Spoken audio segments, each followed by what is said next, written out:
Hey everybody, Chef Prime here, doing a really quick impromptu episode for you guys tonight. I was gonna make some hot dogs just for a quick dinner, and I like making a Korean kind of souped up hot dog. So I'm just gonna try out a new recipe where we're gonna make some really quick kimchi here. It's gonna definitely be kind of a cheating kimchi, if you will. So I'm not using a traditional recipe, I'm not using traditional fermentation, but what we're going to do is make a really quick pickle, or what I like to call a quickle, with our Shanghai bok choy, or baby bok choy, if you will. If you're from the West Indies, you might recognize that as pak choy, like my grandma. And we're going to just chop it really thin. I like using it as almost a condiment topping. Some of these top pieces you can keep a little larger. And a little leaf is okay, but we want to get rid of most of it. We don't want it to become too bitter when we make our kimchi. It sitting and pickling can just get a little bit on the bitter side. So that's the Shanghai bok choy there, really quickly chopped. And then I've got some green onions from my garden, or scallions again, if you will. I really like replanting any scallions we buy, or sometimes I'll even get them from work, and we just plant them in between any of our other plants. And they really fill in the space nice, and you can have scallions fresh with everything for any dinner. And then garlic, quick little technique to show you guys here. It's got the skin on, and if you just give it a good firm whack, your skin almost pops right off instead of trying to peel it off, and it takes forever. So that comes right off. Show you again. Even if it's pretty squished, that's okay. I'm going to show you right after that how I quickly chop garlic anyway. So you got a full clove that's been crushed.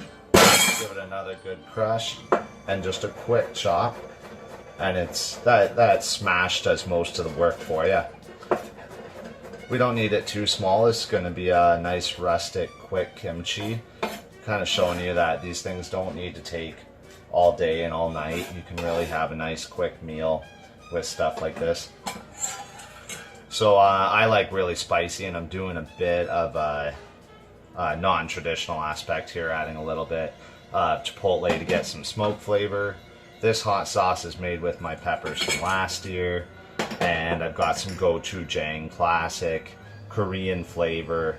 I'm not going to be afraid of that at all.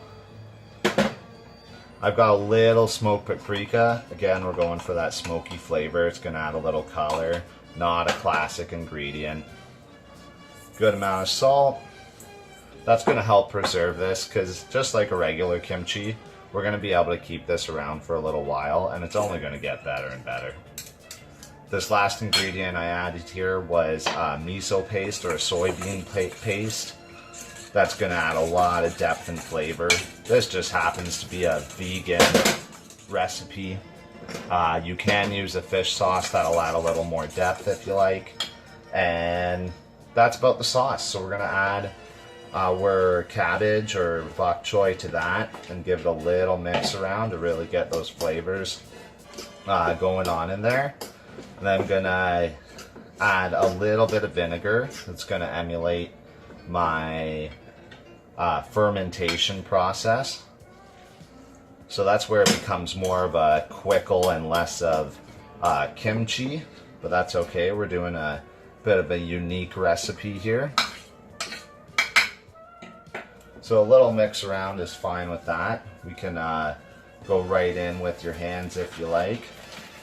And then same as any fermented recipe, we're really going to add that packed tightly into our jar.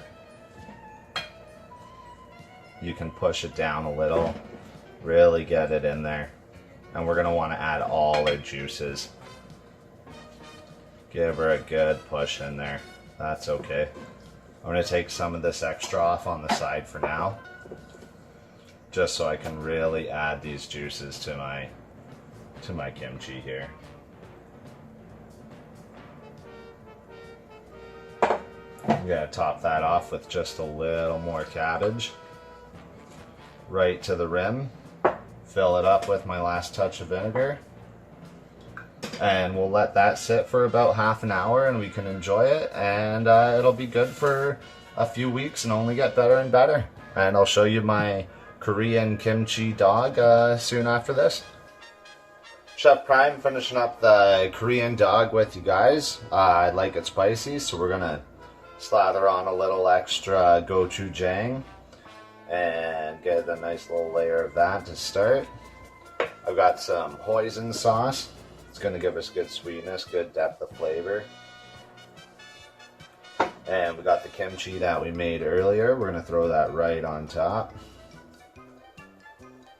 You can use as much or little of these toppings as you like. And I've got some Korean barbecue chips. These are awesome. Just found them today and it's just a extra touch crunch and flavor. Figure you can't go wrong with that.